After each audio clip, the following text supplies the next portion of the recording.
बारे में हम कुछ नहीं कहना चाहते हैं। वो इतने बड़े आदमी हैं, वो ब्रह्मा को भी चुनौती देते हैं। तो उनके बारे में इसी आजमगढ़ में उन्होंने ब्रह्मा को भी चुनौती दी थी।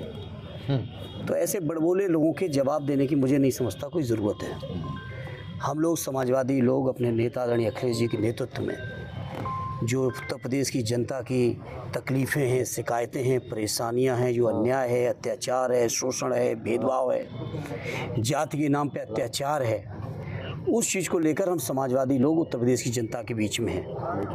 और मुझे पूरा यकीन है 24 के चुनाव की तो शुरुआत है, 27 के चुनाव में उत्तर प्रदेश का जनमानस दिखा देगा कि उत्तर प्रदेश के अंदर ये जो सरकार चल रही है, जो अत्याचार, शोषण, बुलडोजर, सामंतवाद, भेदभाव, जाति धर्म के नाम पे जो बंटवारा, जो अत्याचार हो रहा है, इन सब चीज़ों का जवाब उत्तर प्रदेश की जनता 27 के चुनाव में। समाजवादी पार्टी की क्या तैयारी है? SIR को लेकर समाजवादी पार्टी का एक एक साथी, एक एक कार्यकर्ता मैदान में है और हम लोग भी अपने स्तर से जितना बेहतर हो सकता है उसकी समीक्षा भी कर रहे हैं और कहीं कोई अगर दिक्कत है तो साथियों को सक्रिय भी करने का काम कर रहे हैं। और मुझे पूरी उम्मीद है कि उत्तर प्रदेश का मतदाता, आजमगढ़ का मतदाता स्वयं सक्रिय होके, क्योंकि लोग जानते ही है SIR चुनाव जीतने का हथकंडा है। इस बात को मैं आज आपके बीच ही नहीं कह रहा हूँ, बल्कि पूरे देश के विपक्ष के लोगों ने 1 महीने तक सदन को नहीं चलने दिया गया। चुनाव आयोग के सामने तमाम बातें रखी गई, लेकिन हमारी बातों को स्वीकार नहीं किया, नहीं स्वीकार किया है चुनाव आयोग ने, वो अलग बात है। क्योंकि चुनाव आयोग के नियुक्ति में ही जब महामहिम मुख्य न्यायाधीश महोदय को हटा दिया गया, सुप्रीम कोर्ट के चीफ जस्टिस साहब को हटा दिया गया, तो अब इसके बारे में क्या कहना। लेकिन जनता जवाब देगी और जनता से मैं यही अपील करूँगा कि अपना एक एक वोट, जिसका भी वोट है या जो लोग 18 साल के हो रहे हैं, सभी लोग अपना वोट दुरुस्त करा लें, क्योंकि लोकतंत्र का सबसे बड़ा कोई हथियार है तो वोट है। और इस हथियार को अपने को तैयार करें आगामी लड़ाई को लड़ने के लिए, लोकतंत्र बचाने के लिए, संविधान बचाने के लिए, आरक्षण बचाने के लिए, गरीबों की सुविधाएं दिलाने के लिए, किसानों, नौजवानों की समस्याओं के समाधान के लिए, बेरोजगारी दूर करने के लिए, महंगाई दूर करने के लिए अगर कोई हथियार है तो वो हथियार वोट है। इसे सभी मतदाताओं से अपील है आपके माध्यम से, जहां तक भी हमारी आवाज़ जाए, वोट चोरी का सब काम छोड़ के अपना वोट पहले दुरुस्त करा लें। दिसंबर 9 अखिलेश जी कह रहे थे कि पीडी प्रहरी तैयार किया जाएगा। हैं प्रहरी तैयार हैं, नियुक्त हो चुके हैं।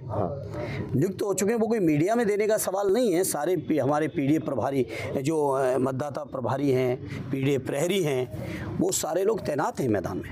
और जो तैनात है तभी तो उनके माध्यम से फीडबैक मिल रहा है, जिसके आधार पर आज हम लोग बात कर रहे हैं अधिकारियों से। बिहार का जो रिजल्ट आया है, उसकी समीक्षा करते हुए एक बार क्या लग रहा है कि उत्तर प्रदेश में बीजेपी कह रही है कि हम फिर से यूपी में भी उससे ज़्यादा सीटों से। देखिए बीजेपी क्या क्या कहती है। बीजेपी की ये बात तो आप लोग सुनते हो कि बीजेपी ने कहा है कि इतना हम यूपी में बनाएंगे। आप बीजेपी की ये बात क्यों नहीं सुन रहे हो कि हर साल 2 करोड़ रोजगार कहाँ हैं? आप बीजेपी की इस बात को क्यों नहीं सुन रहे हो कि उन्होंने कहा था महंगाई कम करेंगे? आप बीजेपी की इस बात को क्यों नहीं सुनने को तैयार हो कि उन्होंने कहा था कि डॉलर के मुकाबले में रुपए की वैल्यू बढ़ाएंगे? इन बातों को आप सुन ही नहीं रहे हो। आप जो बीजेपी के हित की बातें केवल उतनी सुन लेते हो।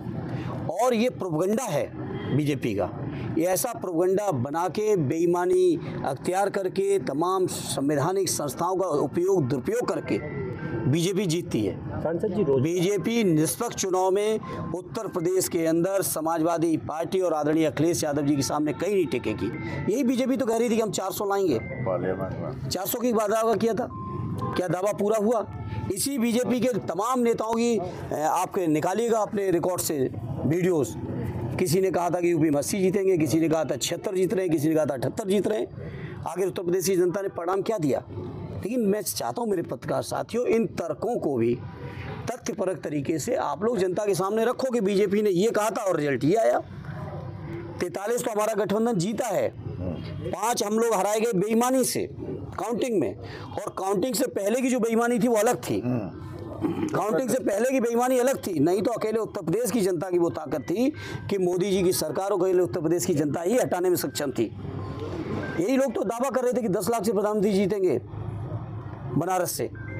कोई 8 लाख का दावा कर रहा था, कोई 6 लाख का कर रहा था, कोई 10 लाख का कर रहा था, क्या परिणाम आया? बात अगर रोजगार की की जाए तो तेजस्वी जी ने रोजगार और तमाम ऐसी चीजें बात की थी जो भौतिक जरूरतें हैं, मगर उस पर क्या वोट नहीं पड़ा उनको? अब वो तेजस्वी जी और बिहार के साथी समीक्षा करके ही कोई निचोड़ निकालेंगे। चुनाव के परिणाम अभी आए कुछ ही दिन हुए हैं और बिहार के जब साथी जो भी परिणाम या रिपोर्ट निकालेंगे उसके आधार पर हम लोग बात करेंगे। अभी चूंकि हम बिहार तो मैं तो स्वयं भी नहीं गया था, तो मैं बिहार के आधार पर भी बात कहने एक सवाल ये है कि नोएडा सिटी में जिस तरीके से मुलायम सिंह यादव को लेकर के इंडिया टुडे की एक रिपोर्ट को लेकर के धरना प्रदर्शन चल रहा है समाजवादी पार्टी का, उस पर क्या रिएक्शन है? क्या इस तरीके से चीजें होनी चाहिए? क्या मीडिया को ऐसी रिपोर्टिंग करनी चाहिए थी? मैं आप पत्रकार साथियों से सवाल करूंगा। देश के इतने बड़ा जो ग्रुप अपने को दावा करता है कि सबसे बड़ा मीडिया का हाउस है, ग्रुप है, क्या इस तरह की अपमानजनक तस्वीरें उनको लगानी चाहिए थी? और जब ये तस्वीरें लगाएंगे तो अभी तो शुरुआत है धरने की, जरूरत पड़ेगी और आगे कार्रवाई करेंगे, बहिष्कार भी करने की जरूरत पड़ेगी करेंगे। नहीं, जिस तरीके से वो कह रहे हैं श्राप दिया गया था और यहीं से पतन हो जाएगा समाजवादी पार्टी का, इस तरीके के शब्दों का इस्तेमाल। और तो आप मीडिया के साथियों, उस ग्रुप के लोग भी होंगे, आजमगढ़ में भी होंगे, जरा उनके माध्यम से पूछिए। जिस व्यक्तित्व को भारत सरकार ने परम विभूषण का सम्मान दिया, जिस व्यक्तित्व को मैं समझता हूँ उत्तर प्रदेश सहित पूरे देश के लोग गरीबों के मसीहा के तौर पे जानते हो, जिस व्यक्तित्व को नेताजी सुभाष चंद्र बोस जी के बाद नेताजी की उपाधि मिली हो, जिस व्यक्तित्व के मैं समझता हूँ न रहने पे शायद कोई ऐसा वर्ग, व्यक्ति, समुदाय होगा जिसको कष्ट, दुख हो और उन्होंने न सम्मान में उनकी अपनी संवेदनाएं व्यक्त की हों। ऐसे महान व्यक्तित्व के बारे में मीडिया के ग्रुप या उनके कुछ लोग, क्या अधिकार है उनको इस तरह की बातें करने का? और अगर इस तरह की बातें होंगी तो लोकतंत्र में फिर बहुत से रास्ते हैं। 2027 के चुनाव को लेकर ईवीएम और वोट चोरी जैसे मुद्दों पर क्या कहना है? हम लोग सजग हैं। जो आदरणीय राष्ट्रीय अध्यक्ष जी ने पीडीएफ प्रहरी बनाए हैं, वो प्रहरियों के माध्यम से हम लोग कुछ भी गलत नहीं होने देंगे। सत्ता तो हालांकि जानते हो आप सब क्या क्या करना चाहती, क्या क्या की। जिस आजमगढ़ में हम लोग खड़े हैं, इसी आजमगढ़ में आप रिकॉर्ड निकलवा लीजिएगा जिलाधिकारी और कप्तान के दफ्तर से, 1,10,000 लोगों को रेड कार्ड दिए गए थे अभी पार्लियामेंट के चुनाव में। 1,10,000, 10 विधानसभाओं का ये जिला है। ऑन एन एवरेज हर विधानसभा में 11,000 रेड कार्ड इशू हुए थे। बावजूद इसके आजमगढ़ के बहादुर साथियों ने न केवल दोनों सांसद बनाए, बल्कि 10 के 10 विधानसभाओं में हम लोगों को जिताने का काम किया। हमसे जुड़े रहने के लिए हमारे YouTube चैनल को सब्सक्राइब करें और नई वीडियो की नोटिफिकेशन के लिए बेल आइकॉन को दबाएं।